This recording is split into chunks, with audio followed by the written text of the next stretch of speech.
Today's breaking news is quite interesting because there has been a lot of talk about Stephanie McMahon and her leave of absence. My name is Ango, and on this channel, typically what I do is bring you multiple news stories in one video.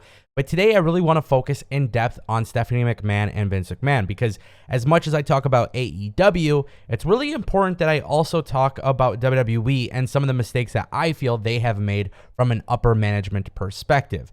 Now, I have often criticized that Tony Khan listens to the wrong audience. He pays a lot of attention to social media. And I think WWE has done the complete opposite. They've completely neglected their audience from a social media perspective. And yet what they've done is listen to TV executives and boardroom members and stockholders and a whole bunch of other people. And I get it. They have to do that as a publicly traded company. But I feel like WWE at times does not listen to their fans. And I think sometimes AEW listens too much to their fans. And what really needs to happen is essentially a middle ground where these companies start to listen to, try to appeal to everybody. And I think at times WWE has found themselves in some very tricky situations with the way they present their company because it's always been business first opposed to fans first. And I think, as a business, obviously you have to think first and foremost about your business and your audience and the money and everything. But I also think they could do a better job of listening to their audience. Now, of course, a lot of times when people would talk about this, right, they would say, hey, well, Vince McMahon, when he retires, it's going to be Stephanie McMahon and Triple H who take over the company. And each day that goes by, it doesn't necessarily appear to be the case. So now we have gotten to a point where there's this new report that comes out from Business Insider's Claire Atkinson, which, by the way, she pays attention to a ton of stories surrounding television deals, network things like that. And this major story that came out today is incredibly intriguing. The story notes that Stephanie McMahon's leave of absence was initiated by her father, Vince McMahon. The exact quote reads, "Executed by her father, Vince McMahon, the organization's 76-year-old CEO." Now, keep in mind, for those who are unaware, today there was some news that Stephanie McMahon's position was actually given to a new hire named Catherine Newman, who was brought on to handle Stephanie's responsibilities, including marketing, brand, community relations, entertainment relations, creative services, and other things that Stephanie was handling. Now, this obviously begs the question, is there an issue in WWE internally between the McMahons? Obviously, Shane McMahon brings up a lot of questions. Triple H did just recently return full-time to WWE after his health, his whole health situation. But now there's a lot of people talking about this, and they're wondering what the hell is happening. Is WWE going to sell the company? Nobody knows what to expect here. And I truly understand why people feel this way because WWE in this aspect is a completely unpredictable company. They are completely unpredictable. So, Vince McMahon reportedly behind Stephanie McMahon's decision to take a leave of absence. Now, in the meantime, we've heard of Stephanie McMahon doing other things. Obviously, family comes first. That was part of her statement. But there obviously seemed to be more than what was discussed. And I told you guys I didn't want to speculate on anything because, of course, with Triple H's health issues and stuff like that, I did imagine that would cause some sort of issues. But why would Vince McMahon want Stephanie McMahon out of the WWE, or at least out of this role? Now, there's actually a lot of chitter-chatter on social media, and this is largely due to the UFC. The UFC brings in a ton of sponsorship revenue. For those who don't know, UFC has signed some pretty massive deals in recent years, which obviously elevated the brand on a global scale. And WWE has actually kind of underperformed in this regard.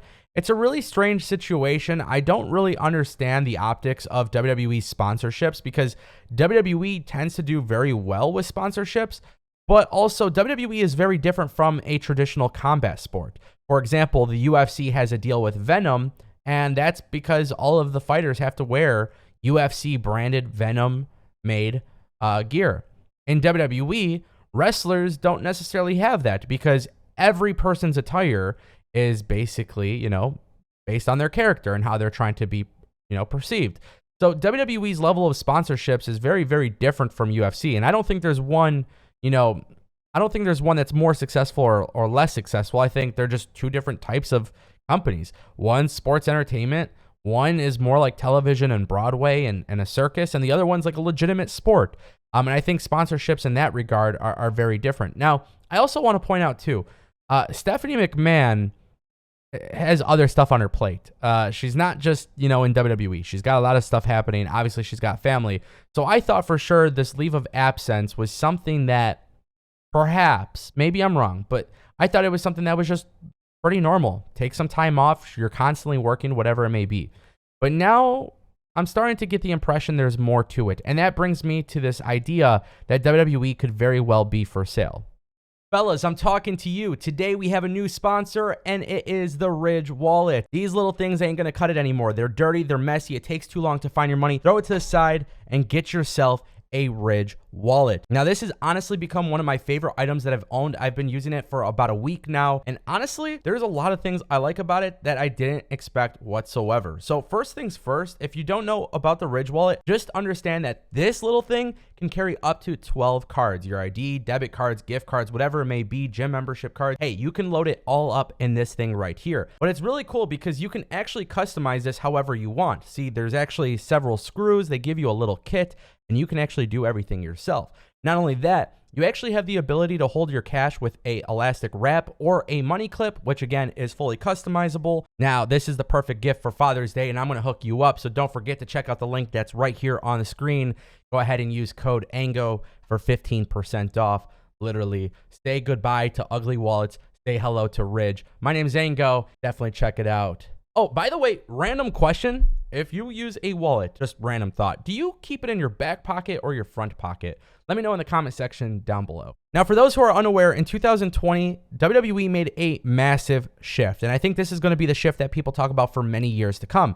And this shift really started with all of these wrestlers being released during COVID. At the end of the day, it was always about the bottom line. Now, everybody has their own opinion. Are these releases justified? Are they not justified? WWE's incredibly profitable. Budget cut excuse was kind of lame.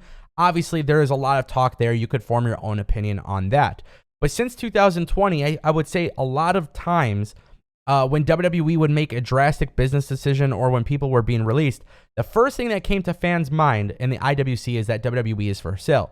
And about a year or two ago, there was rumors that WWE could very well be leading towards a sale for NBC or Disney by 2024. We talked about that. Now, I think everybody in the internet wrestling community has come to this point where at some point we all thought WWE would be handed down to the family, right? Shane, Stephanie, Triple H would run WWE. But as we get closer and closer and closer, it appears that WWE probably more than likely will not be handed down. And I don't want to speculate on what changes might happen if WWE ever does get sold. But I do want to make it very clear that it's probably not going to be that much drastic because WWE has already shifted so much internally and externally. Look at the product today versus the product in the early 2000s, late 1990s. The product is completely different. Also, look at it from the perspective of internally how the company is ran. I know a lot of times people talk about Vince and Bruce, but you also got to keep in mind that Nick Khan and a ton of other people that are rich as hell are running the show. So my point that I'm making is if Vince McMahon is behind Stephanie McMahon's leave of absence, this could very well be another inch closer to WWE getting to its eventual goal, which is a potential sale. Now, who would buy WWE? Why would they buy WWE? Guys, WWE's tape library alone is absolutely incredible. It's one of the longest episodic shows on television. Also, not to mention, it's a show that goes on 365 days a year. Right? This show never stops. There's no off season. So there is a lot of value behind pro wrestling, which is why it's so incredibly important to watch what happens with WWE. So one, AEW, Impact, and all these other companies don't make the same mistake.